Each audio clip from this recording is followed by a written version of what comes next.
ঘড়িতে সময় হলো 6:52। এই দেখো, আর এই মাত্র জাস্ট আমরা ট্রেন থেকে নামলাম, নেমে এখন দাঁড়িয়ে আছি শিয়ালদায়। আর এরপরে আবার খানিকক্ষণ পরে আমাদের ট্রেন আছে ক্যানিং লোকাল আর কি, শিয়ালদা থেকে। তো সেটা কিছুক্ষণ আরও দেরি আছে, তো এখন কিছুক্ষণ এখানে ওয়েট করব। সবাই যারা আছে তারা যদি কেউ কিছু খেতে চায় তো খেতে পারে। তো চলো, সাথে সাথে থাকো, ব্লগটা কন্টিনিউ হচ্ছে, তোমরা সবাই দেখতে থাকো। নমস্কার সবাইকে, ঐন্দ্রিলাস ক্যানভাসের আরও একটি নতুন ব্লগে আপনাদের সকলকে অনেক অনেক স্বাগতম। আমরা এখন শিয়ালদা স্টেশন থেকে উঠে পড়েছি ক্যানিং লোকালে। আমরা ধরেছি 7:42 ক্যানিং লোকাল আর রওনা দিয়ে দিয়েছি ক্যানিংয়ের উদ্দেশ্যে। যখন আমরা ক্যানিংয়ে গিয়ে পৌঁছলাম তখন ঘড়িতে সময় মোটামুটিভাবে সকাল 9:30। আর ক্যানিং স্টেশনের চিত্রটা খানিকটা এরকম। স্টেশনে নামার পরই আমরা যেটা দেখলাম, যে সমস্ত ট্রাভেল এজেন্ট দাদারা ওখানে ছিলেন প্রত্যেকের হাতেই ছিল নিজস্ব ট্রাভেল এজেন্সির একটি করে কার্ড, যাতে সকলের বুঝতে সুবিধে হয়।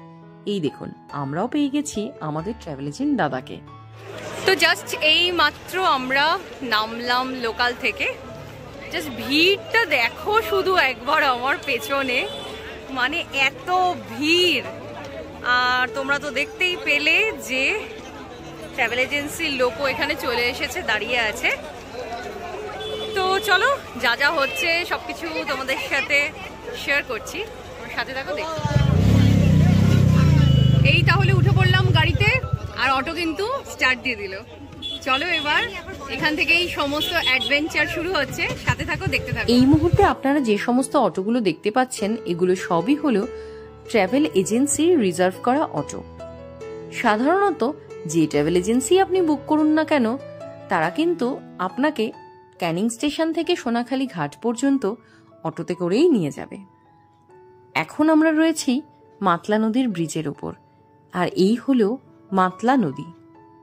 যে ড্রাইভার দাদা আমাদের গাড়ি চালাচ্ছিলেন, ওনার কাছে খানিকক্ষণ কথাবার্তার পর জানতে পারলাম ক্যানিং স্টেশন থেকে সোনাখালী ঘাট পর্যন্ত এক একটি রিজার্ভ অটোর মূল্য নির্ধারিত করা রয়েছে 350 টাকা। আর সোনাখালী ঘাটের কিছুটা আগেই আপনাকে অটো নামিয়ে দেবে। অতিরিক্ত ভিড়ের কারণে ঘাট পর্যন্ত অটো যেতে পারে না। এই দেখুন, এই জায়গাটাতে আমরা এখন যেখানে রয়েছি, এখানেই কিন্তু অটো নামিয়ে দিয়েছে।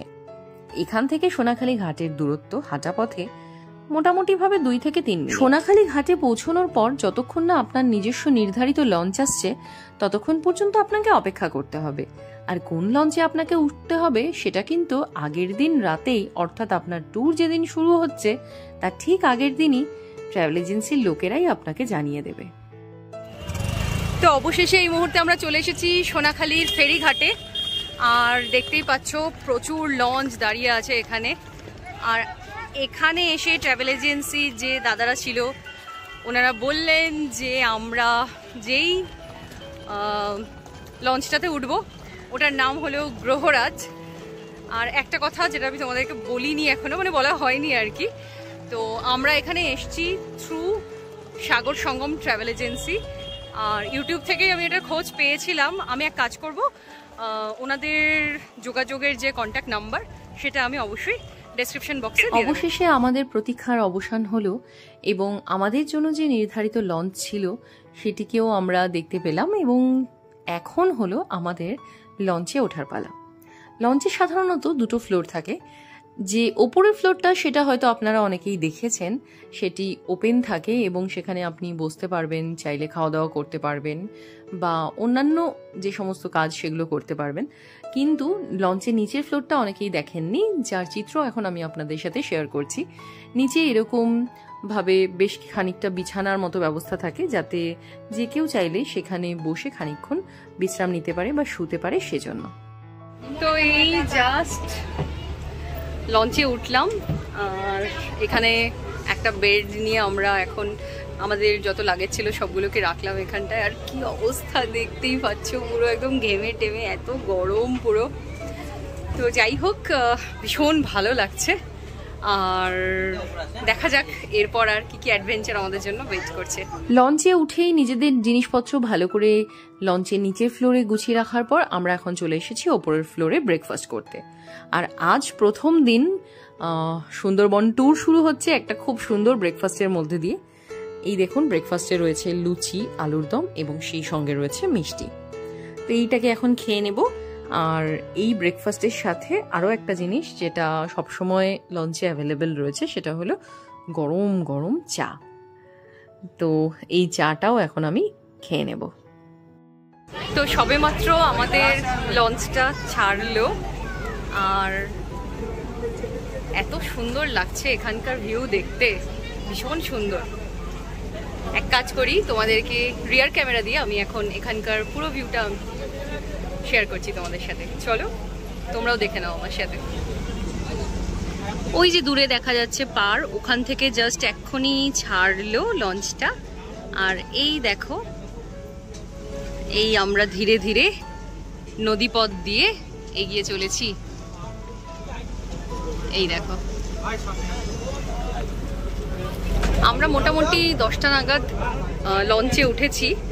আর উঠেই যেটা করলাম, এখানে এসে সকলকে পর্যাপ্ত পরিমাণে ব্রেকফাস্ট দেওয়া হলো, সেই সঙ্গে চা, জল, এগুলো তো সবসময় রয়েছে।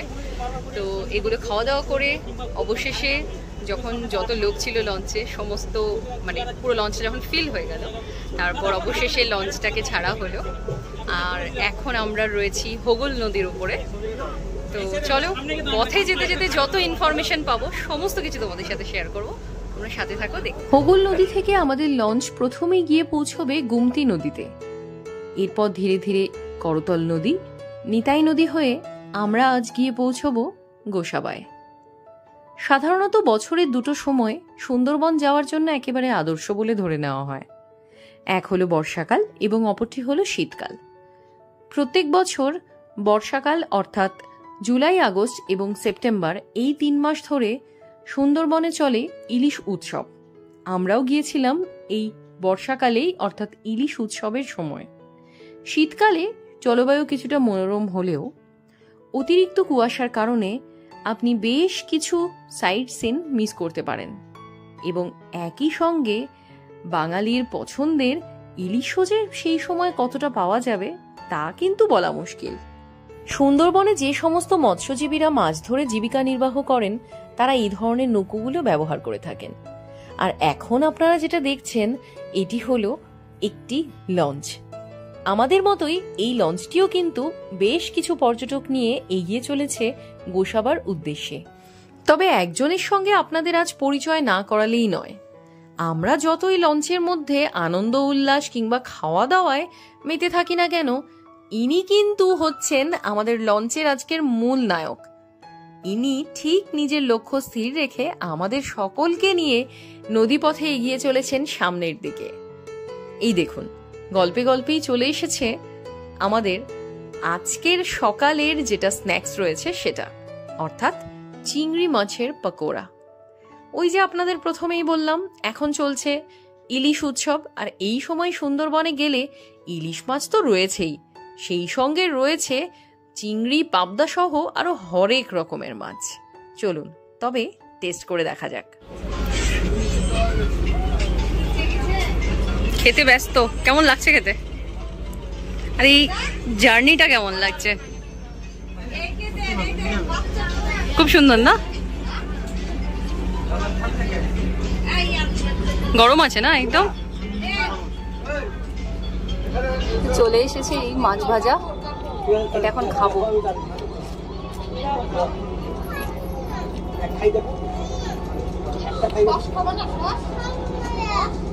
এই ক্ষেত্রে একটা জিনিস আমি অবশ্যই আপনাদের সাথে শেয়ার করব, সেটা হলো আপনারা যে দেখলেন ওনারা আমাদেরকে চিংড়ি মাছ ভাজা দিয়ে গেল, এরকম কিন্তু একবার নয়, এরকম একাধিকবার ওনারা যাচাই করবে। আপনি আপনার নিজের ইচ্ছে মতো সেটা যতবার ইচ্ছে নিয়ে খেতে পারেন। অবশেষে এই অসাধারণ সুন্দর প্রাকৃতিক সৌন্দর্য উপভোগ করতে করতে আর চিংড়ি মাছ ভাজা খেতে খেতে আমরা পৌঁছে গেলাম গোসাবায়। এই মুহূর্তে রয়েছি আমরা দুজন গোসাবা বাজারে, আর লঞ্চ থেকে একটু আগেই জাস্ট নামলাম। আর এখন আমরা যাচ্ছি রবীন্দ্রনাথ ঠাকুরের বেকন বাংলোর উদ্দেশ্যে। 1932 সালে সার্বিক গ্রামোন্নয়ন ও সমবায় প্রতিকৃত স্যার ড্যানিয়েল হ্যামিল্টনের আমন্ত্রণে বিশ্বকবি শ্রী রবীন্দ্রনাথ ঠাকুর 30 এবং 31 ডিসেম্বর এই বাংলোতে অবস্থান করেন। পরবর্তীকালে এই বাংলোই গোসাবার বিখ্যাত বেকন বাংলো নামে আমাদের সকলের কাছেই পরিচিত হয়েছে। এই বাংলোর প্রবেশ করতে গেলে আপনাকে 5 টাকা মূল্যের একটা প্রবেশ মূল্য সংগ্রহ করতে হবে।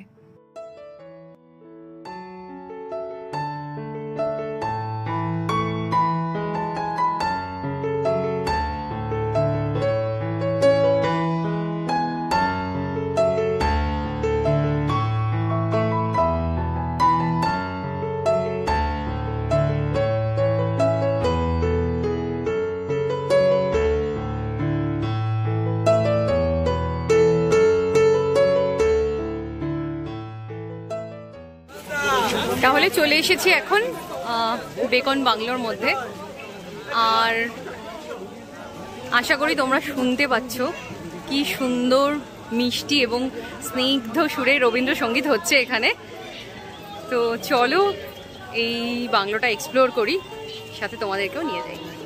চারিদিকে সবুজ শ্যামল প্রকৃতির বুকে অবস্থিত এই বেকন বাংলোয় মাথা উঁচু করে পুস্তক হাতে দণ্ডায়মান রয়েছেন বিশ্বকবি শ্রী রবীন্দ্রনাথ ঠাকুর। এই বেকন বাংলোর আনাচে কানাচে যেন আজও তার উপস্থিতি সদাই বিরাজমান। এই বেকন বাংলোয় গেলে আপনি দেখতে পাবেন স্যার হ্যামিল্টন সাহেবের সঙ্গে বিশ্বকবি রবীন্দ্রনাথ ঠাকুরের বৈঠকরত অবস্থার একটি মূর্তি। বেকন বাংলোয় এলে আপনি দেখতে পাবেন এই বাংলোর বেশিরভাগ কক্ষই বন্ধ করা রয়েছে এবং এই বাংলোর সিংহভাগই কাঠ দিয়ে তৈরি।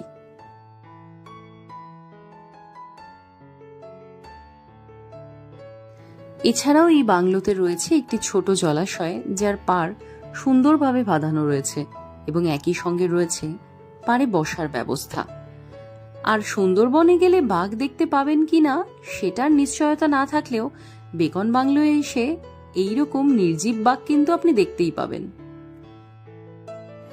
আমরা বেকন বাংলো দেখে নিয়েছি, ঘুরে নিয়েছি, ভীষণ সুন্দর লাগলো। আসলে যেহেতু আমরা বাঙালি, আর বাঙালি মানেই মননে স্বপনে সবকিছুই তো মানে সব জায়গাতেই তো রবীন্দ্রনাথ ঠাকুর, তাই এই জায়গাটায় এসে এত সুন্দর একটা অনুভূতি হলো যেটা তোমাদেরকে আমি বলে বোঝাতে পারবো না। বেকন বাংলো থেকে ফিরতে ফিরতে গড়িয়ে গিয়েছে মাঝ দুপুর, আর দেখতেই পাচ্ছেন এখন কিন্তু লঞ্চের নিচের ফ্লোরটা প্রায় ভর্তি হয়ে গিয়েছে।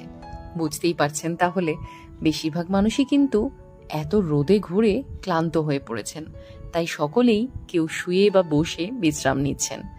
তবে আমরা যতই বিশ্রাম নেই না কেন, একজনের কিন্তু কোনো বিশ্রাম নেই। যিনি নাবিক তিনি কিন্তু সমান গতিতে লঞ্চ এগিয়ে নিয়ে চলেছেন সামনের দিকে। এই দেখুন কি ভালো লাগছে এখান থেকে জলগুলো দেখতে। আর এরই মধ্যে হয়ে গিয়েছে দুপুরের খাবার সময়, আর প্রায় বহুদিন পরে জানেন সামনে দেখতে পেলাম খাওয়ার থালা হিসেবে এই শাল পাতার থালা। ভীষণ ভালো লাগছিল। প্রাচীন যে সমস্ত জিনিস সেগুলো কিন্তু বেশ ভালো, কি তাই না বলুন? দেখুন চলে এসেছে দুপুরের খাবারে যে সমস্ত আইটেম রয়েছে সেটা। প্রথমেই দেখতে পাচ্ছেন পাতায় পড়ল সাদা ভাত, ডাল, বেগুনি এবং সেই সঙ্গে স্যালাড, আর সাথে ছিল ইলিশ মাছের মাথা দিয়ে পুঁই শাকের একটা তরকারি, অনেকটা চচ্চড়ি মতনও বলতে পারেন। আর একই সঙ্গে প্রথম দিনের খাবারের মেনুতে রয়েছে ইলিশের 2 রকম আইটেম। একটা হলো দই ইলিশ, আর এই দেখুন দই ইলিশ শেষ করতে না করতেই পাতায় পড়ে গেল ইলিশ ভাপা। খুব কষ্টে তাড়াহুড়ো করে দই ইলিশ শেষ করে এখন কিন্তু আমি ইলিশ ভাপাটাকে বের করছি। আহা হা হা, খোলার সাথে সাথেই যে সুন্দর একটা গন্ধ নাকে ভেসে এলো, কি যে বলবো আর আপনাদের। যেমন খেতে সুস্বাদু তেমনি কিন্তু একই সঙ্গে একেবারে নরম তুলতুলেও বটে, ভীষণ ভালো। যাই হোক, বেশ খানিকক্ষণ ধরে এই 2 রকম ইলিশের আনন্দ উপভোগ করে এখন পাতায় পড়েছে বিলিতি আমড়ার চাটনি ও পাঁপড়। খাওয়া দাওয়া সবকিছু কমপ্লিট করে এখন প্রায় পড়ন্ত বিকেল 3টে মতো বাজে, আর দেখো একদম লঞ্চের মাথায় এখানে বসে আছি। এত সুন্দর লাগছে দেখতে, দারুণ লাগছে এই জায়গাটা, ভীষণ সুন্দর লাগছে। ঘড়িতে এখন সময় বিকেল 4:30। একটা গোটা দিন লঞ্চে কাটিয়ে এখন আমরা পৌঁছেছি পাখিরালয়ের ফেরিঘাটে, অর্থাৎ সুন্দরবন ট্যুরে আমরা 2 দিন যেখানে রাত্রি যাপন করব সেই হোটেলে এসে যে যার মতো খানিকক্ষণ বিশ্রাম নিয়ে সন্ধেবেলায় আবার আমরা সকলে একত্রিত হয়েছি বাউল সঙ্গীতের অনুষ্ঠানে। চলুন এর আনন্দ উপভোগ করা যাক। বানাইলো মোরে বৈরাগী